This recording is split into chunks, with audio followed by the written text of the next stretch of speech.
Hello, everyone, and welcome to another episode of Resilience Naturally Podcast, the podcast that brings climate change conversations front and center.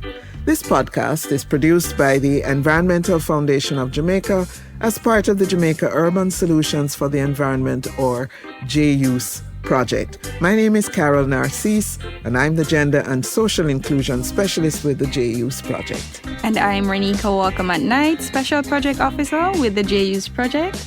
Over the last couple of weeks, we've been taking you on a journey exploring issues surrounding how climate change, climate action, and gender intersects, and how working closely with nature can help us solve some of our problems we are facing.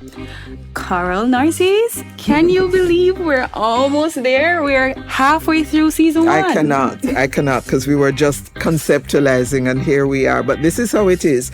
Time moves fast when hopefully you're having fun and great conversations. And we're really pleased that this week's conversation again promises to be informative, eye-opening, and of course solutions oriented, because we have really special guests with us this time. Who is here? You want to introduce our guest? Yes, I would love to. So here with us to help us go through the discussion, we have Professor Carol Archer. Hey. She is an expert in urban planning policy, and she's also a professor at the University of Technology. Within the Faculty of Built Environment in the School of Building and Land Management. Also joining Carol, we have Dr. Leighton Ellis. He is the Regional Chair of the Institute of Civil Engineers Americas and the President-elect for the Jamaica Institution of Engineers. Welcome very, very, we're so very happy to have you both join us for the conversation. Thanks, Carol, Leighton. We've taken the listeners so far on a journey that has included what we mean by nature-based solutions, as well as we've talked about food security as one of the issues that climate change is creating, and therefore how can we do our backyard gardens and other ways and so on. And we've also talked about disaster risks and how nature-based solutions help with that. And so we've had lots of interesting conversation. Today's discussion is how practical are what's known as nature-based solutions really. We want to explore a little deeper as to what we mean by nature-based solutions, and then how practical are they. So let's start off with the how practical, because that's one of the ways people push back, right? We say we're going to incorporate nature into the solutions design and the solutions functions. And people say, yeah, but, that's not practical. Practicality. Why is that important? All right. So as a pracademic, and what that means is that I'm a practicing academic. So yes.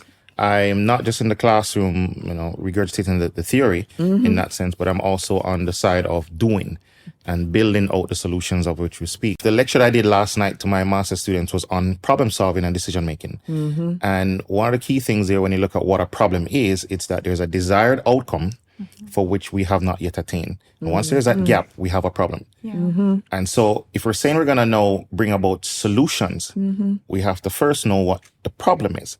And in many cases, we have ill-defined problems. Yes. And as a result of that, we can't arrive at the solution. And that's the challenge. Or many don't see the problem, hence the solution for them is not applicable. Or we think the problem is only what we see occurring at the moment that we're there. Yeah. So the streets are flooded. Yes, the symptom. Okay. And that's the problem. Yeah. When in fact, Carol, the problem, the flooding is a symptom right? Yeah. Because of a there's problem. something else that is happening. Right. Yes. Right. So I agree with Leighton and endorse what he said fully in terms of how we should approach the issues, right? We expect an outcome. The outcome is not achieved. Let us understand why and how, right? And what kind of response we now need to put in place for that desired outcome to be achieved. It's simple, right? So when we look at, take for example, the heat and the city, yeah? Because for the past at least 3 years on record. It's been higher than the year before. It's been higher than, and that is scientific. The data is showing, right? Why? Right? So we're not getting cooler, we're getting hotter. The temperature's much higher. In certain places, in Kingston, when you look at the temperatures, the last 2-3 years, compared to elsewhere in the Caribbean and in some places worldwide, Kingston compared other cities, much hotter. One of the contributing factor is that we have the types of development that is being. So 20 years ago, 10 years ago, 5 years ago, these developments were not. We had not. The extent to which we had paved areas, the extent to which we have removed trees in certain areas. You can look back at pictures that along Constant Spring of some Road, communities. Constant Spring Road, Barbican, massive loss of trees. And it's in those spaces that you find the heat. All right, so nature-based solution, the types of trees that should be planted or replanted, and if we were to do that systematically, strategically, we will see, because again, the science is there, where in other cities where they have strategically replanted trees, and Paris is a good example. So before, so we're going to get into more of the what do we need to do. I want to stay a little bit on the how do we understand what the problem is, right? And so heat is increasing in our urban spaces. Flooding is increasing in our urban spaces. And it's directly tied to how we have changed, how we have developed the things that are being built in the city, and in particular, Kingston, if not the urban spaces throughout Jamaica. I would want to draw physics into this whole equation from this, and even the whole word that we use is equilibrium. Yes. So I believe that the world started in equilibrium, right? Everything was in its right place. And then man decided to get involved in the process. And for every action coming to the laws now, there's an equal and opposite reaction. So if I remove something, it has a direct relationship in that sense with that removal. Or if I add something. Or if I add something, right? So if I remove trees or added something, concrete in this case, it's going to have an effect. So what am I doing to maintain equilibrium? If the world was functioning quite fine before I decided to move this thing, it's not going to function the same way after. And if I'm aware of this, then I have to find a way now to balance back that equation. And what we're seeing is that there's a lot of removal or addition without a balancing effect of that. And that now leads to what we're seeing now, which is more flooding, more rainfall, more heat, more all the drama that we're seeing now is a direct correlation to man's advancement, in quotations, in that sense. And we're not, maybe policy-wise, maybe action-wise, but there's clearly still a gap there that we need to look more at. And I want to also pick up, Leighton, on this whole question of how we define advancement, development. That is key.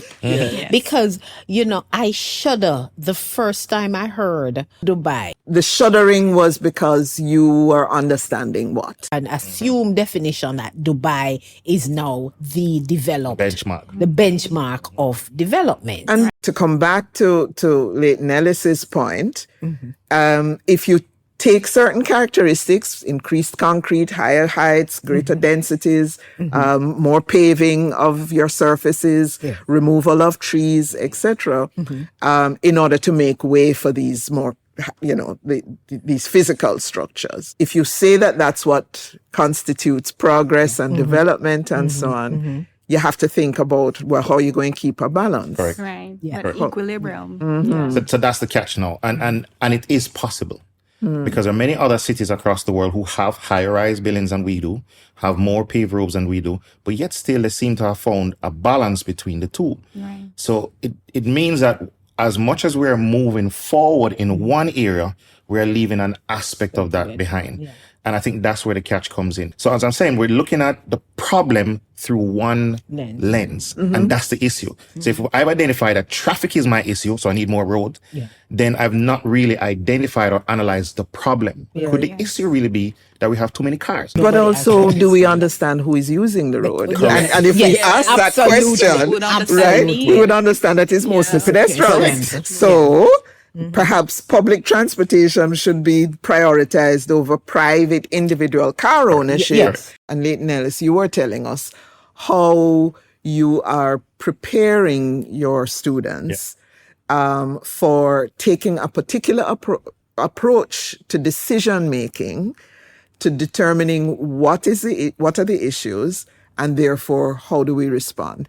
And so just elaborate a little bit on that, because one of the things you said was you take them into the community, you say what you say, and then you say what to them. Exactly. So, for example, when doing a site visit or a field trip with the students, and give one particular example, I took them to a land that was recently procured, and the developer wants to do something on the land. Now, the land is in a low-lying area. For me, it's obviously that it floods. But you take the students for them to observe and say, okay, what are they going to pick up? And then they're looking around, they're walking around the land and they're observing everything. And he said, all right, so what's our first step? And of course, everybody runs to the calculations. And I'm like, no, you're missing it. The first step is to look at those who have lived in the area around the reconnaissance. Find out from those who are here and has the greatest level of historical knowledge, who has lived here 50, 60, 70 years. They are the experts in the area, not you who bought the land or the engineer. So now when you invite little grandma down the road and you ask her about the land and she said, oh, this land, it always floods. It floods 20 feet high. You wouldn't have known that because you don't have enough data. We don't have the rainfall data. We don't have all of the things that we need to know exactly the issues on the land. So if as an engineer now, you run into design and you go with a hard solution without understanding that, you're most likely not going to solve the problem. Or rather, because of an ill-defined problem, you now would have an ill-defined solution. Right. And that's the case that you're going to see happening there as well. And the importance then of talking to different groups of people in the community. So the seniors would be one. They have a certain historical experience and knowledge. Yes. But the youth in the community as well are probably engaging with that environment in a very different way and have some different stories to tell you. Very true. Women with children and so on probably are experiencing issues in relation to the topography of the area that you have to bear in mind, right? Yes. So the idea that people matter. Yes. And people's knowledge and experience differ, and that those differences have to be taken account of in designing. And I would go even beyond the people. Yes. For example, if I have a coastal project. Yes. The immediate thing to think is, okay, they're fishermen, they are persons who are living on the land in near beach area. But what about the fish? Who's giving consultation who's the voice for the fish? Who's the voice for the coral? Who's going to give that voice? Because the truth is they're impacted as well. Of course. And so whilst I might, in my idea, a nice beachfront property would be excellent here. What's going to be the impact if I damage all that coral that's there and build all these hard structures outside it, remove all of that because this is prime land. Yes. And I don't stop to understand the ecosystem, which is the equilibrium that everything is interrelated. If I move one thing, it has an adverse or positive effect depending on the movement. Most often it's an adverse Unfortunately. effect. Yeah. Most of these developments, there are no play areas. And then the local authorities is something that I know most cities have done.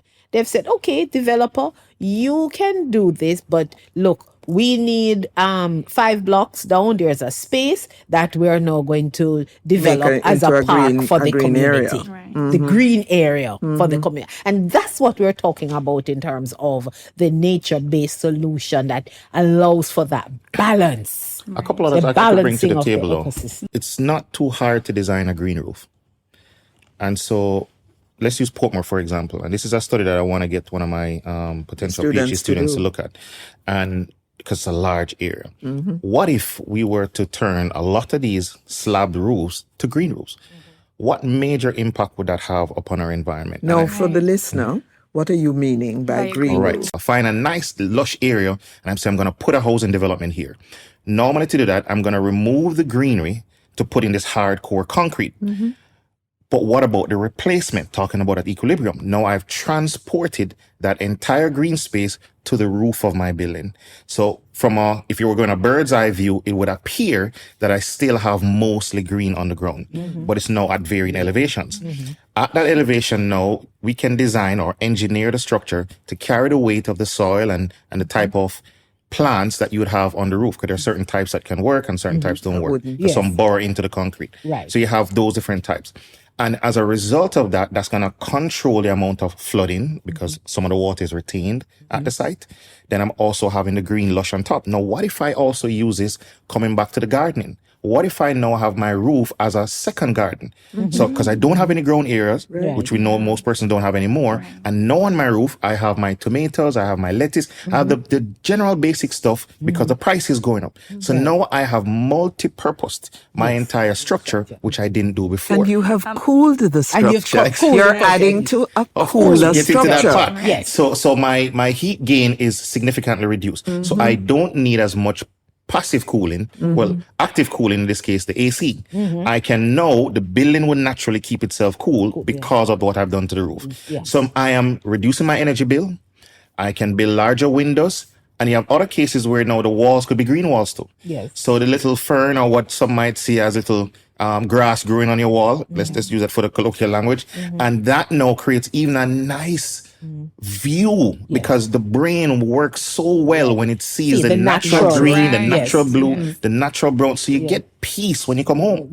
And all of that could be designed. It's not haphazard. No. Well, I'm happy. And that is very common. It's in terms of academic term, biophilic design, which is a common architectural engineering planning approach, which has Biophilic. been Could you explain a little bit? What is biophilic? It's a concept coming out of Asia, in particular Singapore, given consideration to balancing the built and natural environment. So when you are, as Leighton explained, when you are taking away, it has to be because a void will create, and a void creates, and that's when you have the problem. But if you can address it through, roof gardens, where you are able to manage how the water coming from the roof is used, you can use that to cool the building and contribute to our social and physiological and sociological benefits. Then so it is very widely appreciated and part of the architectural and engineering training in throughout Asia, in particular in Singapore. It's something that is and it has gone beyond Asia. I've actually experienced, and in Paris, when you go up to one of the major opera houses, they have roof gardens. And it addresses food security because you have all the vegetables and herbs and so forth. I'm happy you mentioned that, because many of our listeners, whether in residential areas or developers, would probably argue the point of, what can we do with the limited space? So I'm happy you have alternative NBS or nature-based solution that could also be used. That is the benefit. But I think one of the issues for me is that how we train people, and especially those generation before, that group before, who are not as exposed, which is why continuing professional development is so important. But I would argue that we have a big gap in the preparation of the current generation as well, because we're not seeing the things you're talking about being built into the design of what's going up all around us in our urban spaces. Because again, the whole concept of what is seen as development. You're listening to the Resilience Naturally podcast, a podcast that brings climate change conversations front and center. We're talking with Dr. Carol Archer, and we're also talking with Dr. Leighton Ellis about how we can maintain the equilibrium, how we can maintain the balance by utilizing nature and nature-based solutions in this context. So to come back then to the conversation, Right. Ren, you I had just wanted. wanted to add, because Professor Archer had stated that the mindset of what is considered now developed Yes. is really why we're seeing how development is taking place. But do you think then it's now for us to shift the mindset and transition it more to thinking of natural elements as natural assets? So these are green infrastructures Yes. rather than gray infrastructure Yes. that we can utilize for our own benefits then. Yes, yes. And I think one of the things we need to be very mindful, and certainly I am in terms of, when I do my delivery with the students, get them to see the varying definition of development and then contextualize it for the community. Because, for example, you will have, I'm working with a group in Port Royal. It's prime real estate. It's not just prime, it's ecologically sensitive real estate. State. So how are you going to balance those two realities? So it has to be culturally, ecologically contextualized. Right. So context matters. Context matters. People matter.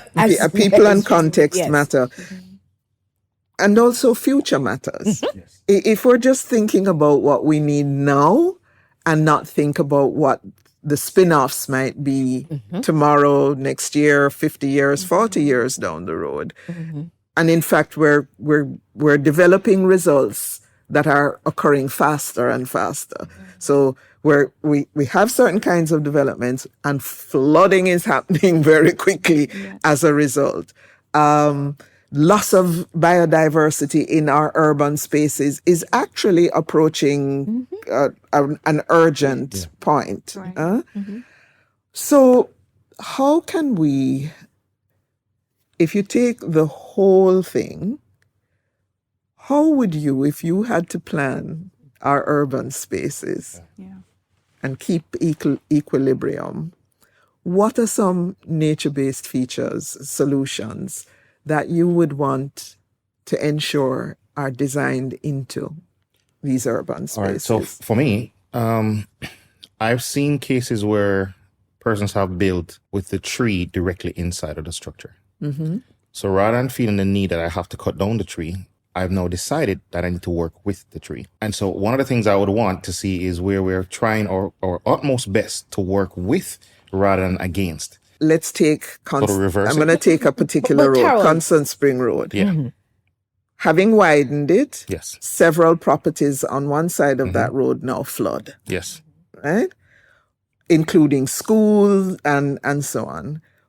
How could we retrofit in a situation like that to mitigate that flooding using a nature-based approach? All right. So now we're talking about swales, possibly, Yeah. Okay, what as are another those? option in that sense, right? So that's like an earthen gully that allows the water to filter through the soil rather than run on the surface. Right now, one could argue that our drains are our roads.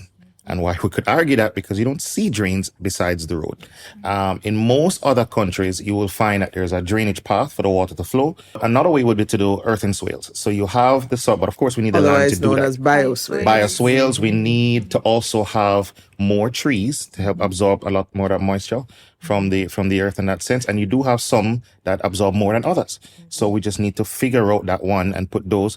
Be cognizant of the ones where, in terms of the root network and how they impact the structures that are in close proximity. Because if you put in certain trees, like a nice massive ackee tree, that's going to dig up the whole of your road and everything around it. So we have to, and this is known information. None of this is a surprise to us.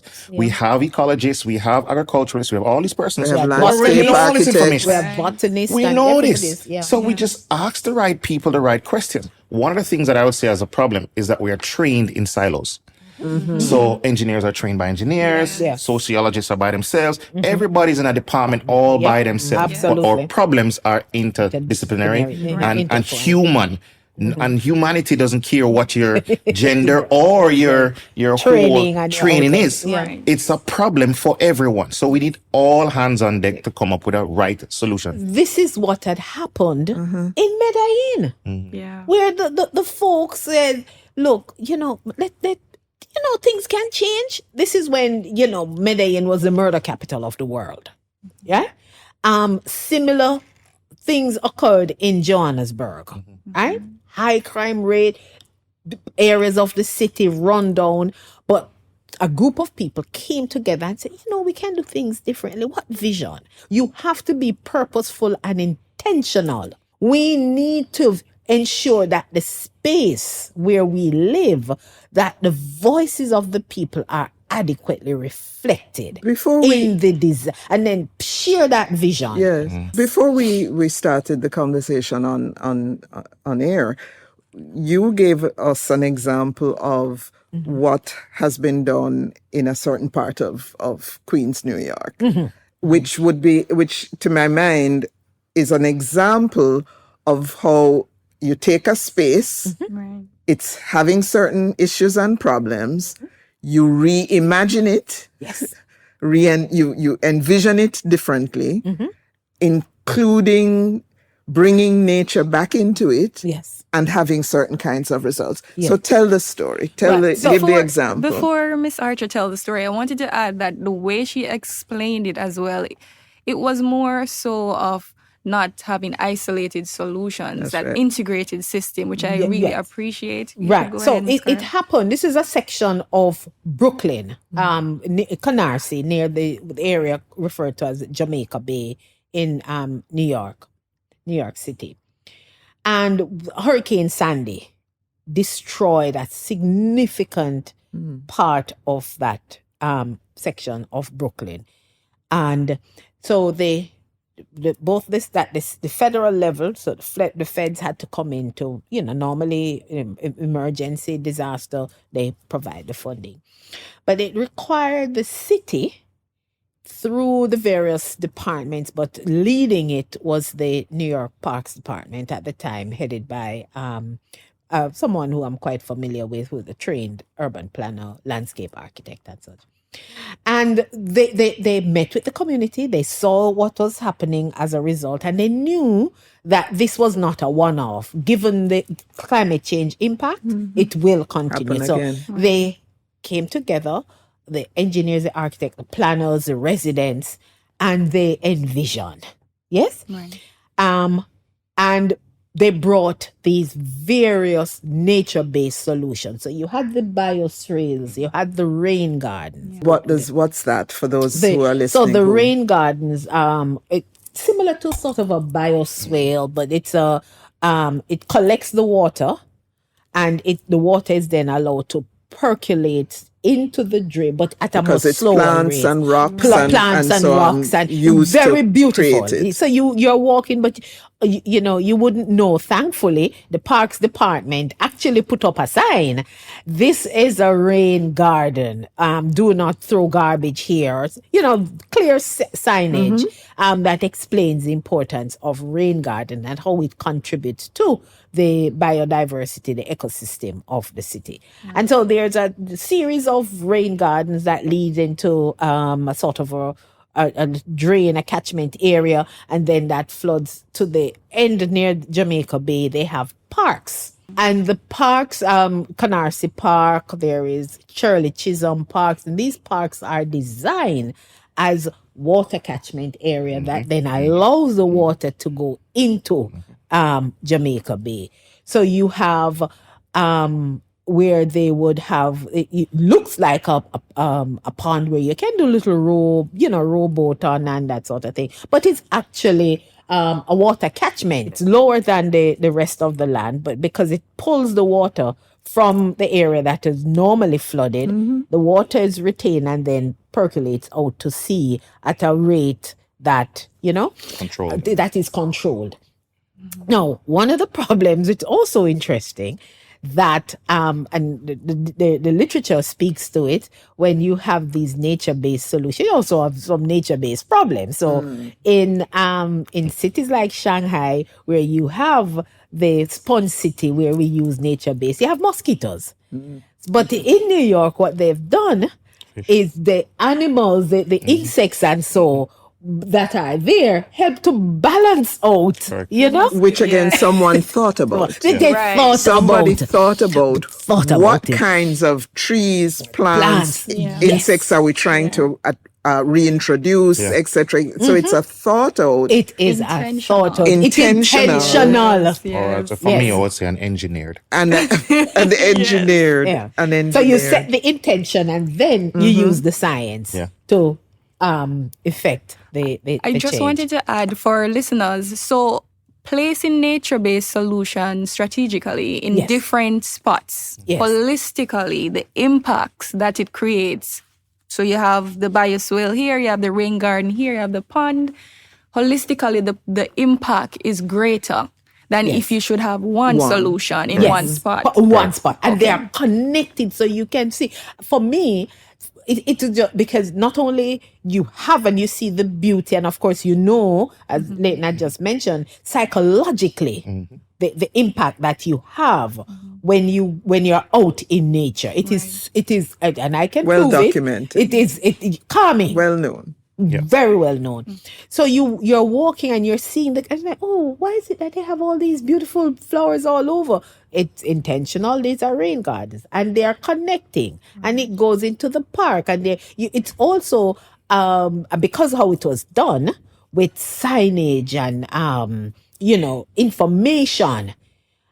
Interestingly enough, you do not see garbage being disposed. And again, the science speaks to it. No value. If you have gardens, if you have areas that are so designed and maintained, it is highly unlikely that people will dispose of their garbage there. Yeah. And I think what ties to that is the buy-in.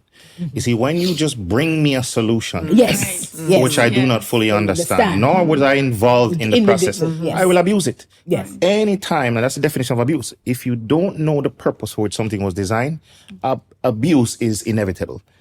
So you have to know why something is there and how it influences my life, and then know I'm now shared in the buy-in Yes. to what this thing is going to be bringing to me. And it may be different to everyone, but there's some intrinsic value that I get from it, and as a result, I will now Protect it. treat it in a particular way. Yeah. So we've spoken on the co-benefits of these solutions, but I wanted to understand what's the value proposition? What's the cost of these interventions? Because many would ask, yes, we have them, but how would we maintain them? The cost of maintenance compared to like a grey infrastructure, like drainage system that you would normally have. What would you It's hard to pin down a specific cost per se, but if we were to do a comparison, now, how a project ought to be developed, you look at the cost versus the benefits that one could derive from it. Some the benefits are tangible, easily quantifiable, and some are non-tangible or intangible, and those are now more on the social side of things. So, for example, doing the garden, if you're going to look at the direct tangible one, it's to say, all right, how much did it cost me? And how much is going to cost me to physically hire someone to go and maintain it? Right. But the intangible, maybe now I've reduced stress, which now would have translated into my health sector. I may have reduced crime, which will now transfer into another sector. So if I'm not aware, and I won't be aware unless I bring the other stakeholders in. Yes. So if you're only talking to engineers, we're going to talk from the engineering standpoint, and we're going to give the hard facts, which is this is how much it costs. This is what a direct benefit is. But when I bring the social scientists, now I get a very different perspective as to the whole thing. So it depends on who you're asking. Right. So my thing for that would be bring all the right people to the table, and now we get the true benefit that could be derived from the proposed solution at that point. And so from a policy perspective now, what are some of the policy gaps that we currently have, or some of the policy needs that we have that would accelerate the adoption of nature-based approaches alongside the other known and tried approaches? Well, I can speak definitively to, for example, the urban renewal policy. I participated in that. The IDB had, provided funding, and I was one of the consultants to prepare, because with Jamaica, well, it's in the draft stage. We just need to move it to where it is now enforceable, fundable, and all of that. And of course, key to that policy is to ensure that nature-based solution is featured prominently, especially in the infrastructure, social infrastructure, the physical infrastructure. I'm hoping that as we are talking about rebuilding our cities, those that have been increasingly affected by Melissa, and those that are, in need of urban renewal, that the principles, or if not the policy in itself, because the policy was informed by the principles of universal urban design, engaging What is stakeholders. universal urban design? Universal urban design speak to the notion that as we design our urban space, it must give consideration to all. Everyone who So lives there. the To everyone who inclusivity, lives And there. accessibility. And make sure it's accessibility, inclusive and accessible. Yes. So it has to give consideration who are the residents, persons who are disabled, how they, children, how this would impact them. So where it is placed, how it is placed, what's used in the design, those considerations are taken on board. We have a construction policy, or construction industry policy of Jamaica. One was drafted before, it was in need of revision, and we're now in that process. So I currently still serve on the steering committee of that whole movement. So it's really being developed right now. So now it's ideal, because with all of the disasters that we've had, all that's been filtered in as to part of the transformation. With that document, it does almost sometimes feel like a catch-all, because the one or the sector that truly influences the end process would be the construction sector, right? So we have the design and the planning that now feeds into the execution, which is the build out, and now everyone has to suffer through what we have built. So we are at a phase where now we're able to catch that. Now, whilst it was mentioned before that we don't want to look at it from a projectized standpoint, but when we look at it from a solution-oriented aspect, my industry really works project to project. It's a very projectized industry. If there are no projects, we have no work, we have no money, there's nothing happening. So it's all about projects. So from that level, we have a lot of control. One of the strategies with one of the procurement approaches we use is what we call FIDIC documents. That's what we use as a document for deciding what the parties are for the conditions of the movement between the client, which is meaning government in this case, or the contractor. There is a sweet aspect to that that's called a PSM, the Project Sustainability Management aspect, which I'm the only one that talks about this regionally, but it is there. And what it looks at are the three arms of sustainability, which is the environmental, the economic, and of course the social aspect of it.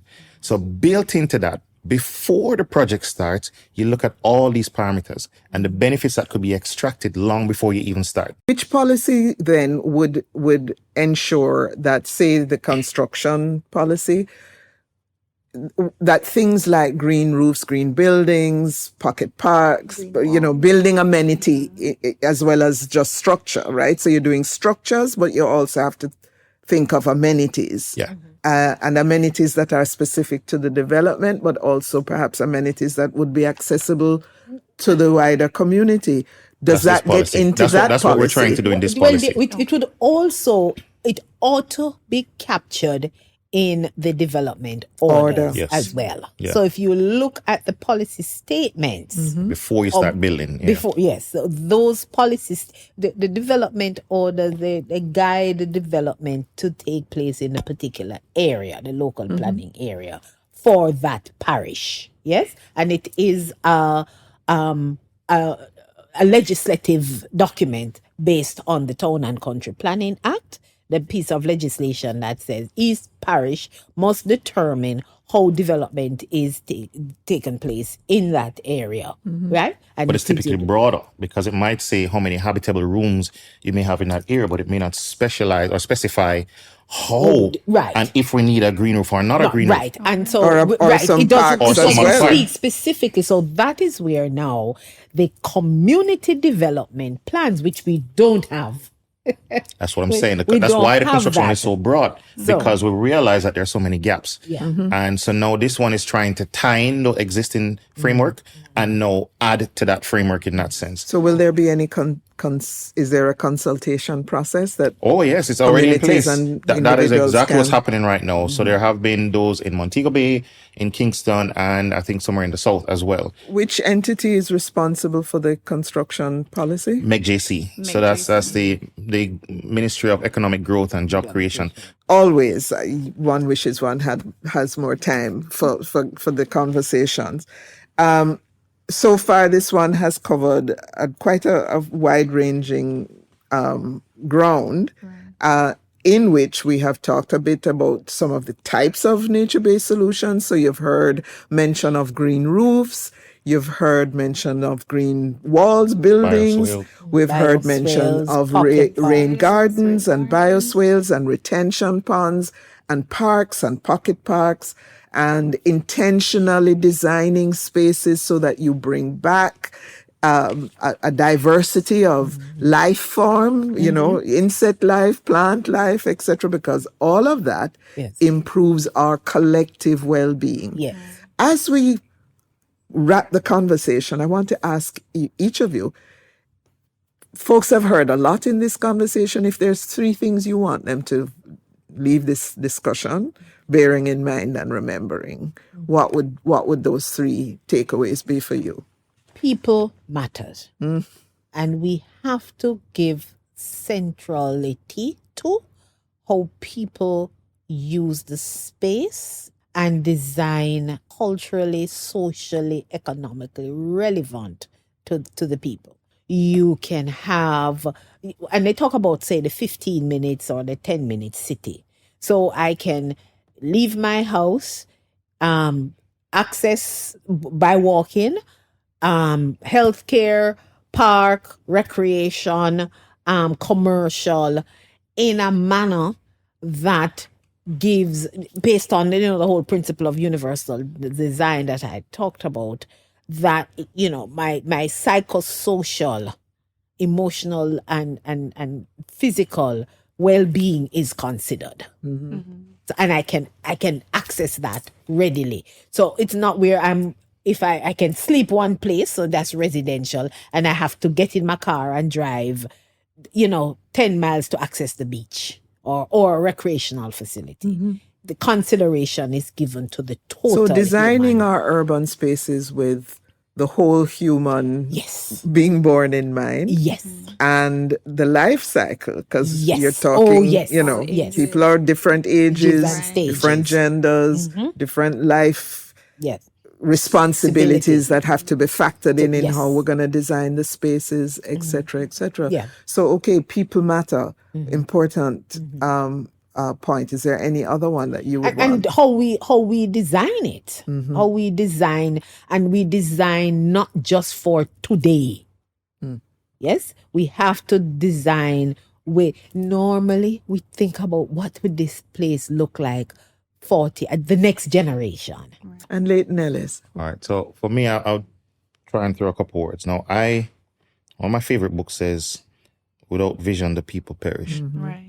Right? And it also suggests that you should write the vision and make it plain. Now, I think in our nation and globally, but let's focus on Jamaica, I think we don't have the vision, or rather we have been adopting the visions of others and trying to copy paste them here. And that's a big problem. So I could either sit and look at it as a national issue, or I much prefer localizing where I have some control. So my recommendation would be that persons look within their community. It could be my street. It could be my wider community where there may be a few more avenues or a development.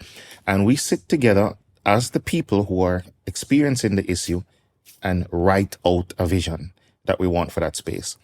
And having done so, get as many stakeholders as we can involved in the process, hear all the views, and then now we work that vision. Yeah. Now, the next step in that process would be education. So now that I have a vision, the next step would be education. So I may have a vision, but I don't have the knowledge to execute that vision.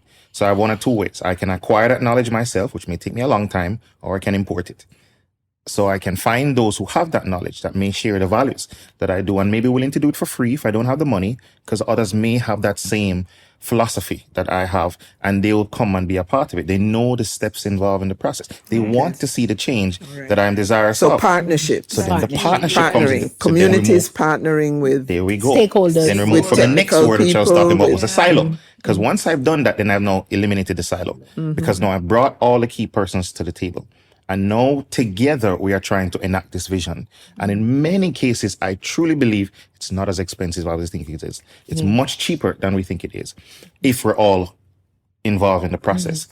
Then now the last word that I would want to come back with is equilibrium, because I am firm believer that the whole story started one way, and if we are wise, we would try to replicate what was originally here as far as is possible. Yes, we have done a lot of foolishness, but there are ways that we could try and reverse the order in that sense, or find a way where we could work in harmony with what we call now development in the context of what's needed. Because we need housing, we need roads, we need all these. We're not going to act as though we want everybody walking up and down now. We're not going back to that. But there is a way that we could now work in harmony with what we need to achieve now, along with nature, and now bring about a true solution to the problems that we're experiencing. And I think we have the collective wisdom locally. Yes, getting some international experience is also nice, but I do believe the wisdom exists locally, and it may not necessarily reside just in the classroom. And so we may have to go out to our regular citizenry and ask them how we would go about solving this. I think one of the brightest amongst us are actually children. This is a wonderful note on which to end this conversation, that the vision that we're seeking is closer than we think, but people matter, and understanding and working towards keeping balance and equilibrium between the things we're doing as humans, either taking out of our environment or putting into our environment, that are or can cause us challenges. But if we think equilibrium, if we think nature, what was there, how do we keep that balance, that future is closer than we think, with lots of co-benefits. And so, Ren, just to remind those who have been with us in this conversation, listening, who have been our guests. Okay, our guests have been Carol Archer, Professor Carol Archer, that is, an expert in urban planning and policy, as well as a professor at the University of Technology in the Built Environment faculty, as well as Dr. Leighton Ellis. He's from the Jamaica Institute of Engineering, as well as the regional chair of Institution of Civil Engineer. Am I right, Mr. Ellis? Yes. Americas? Okay. So regional chair and president-elect Yes. of the Jamaica Institution of Engineers. So we're looking forward to bigger, better things emerging from your respective fields. We thank you so very, very much for taking the time and joining us for this conversation. And so, everyone, you've been listening to another episode of Resilience Naturally Podcast, a podcast produced by the Environmental Foundation of Jamaica as part of the Jamaica Urban Solution for the Environment Project, otherwise known as the JUICE Project. I'm Carol Narcisse. And I'm Reneiquca Walker-McKnight, and you can keep up with the Resilience Naturally podcast and everything the JUICE Project and the EFJ are doing by following the Environmental Foundation of Jamaica on social media, on Facebook and LinkedIn. Just search for Environmental Foundation of Jamaica, and on Instagram it's _EFJ. That's _EFJ, and visit our website at www.efj.org.jm. Until next time. Thank you. Take care, everybody.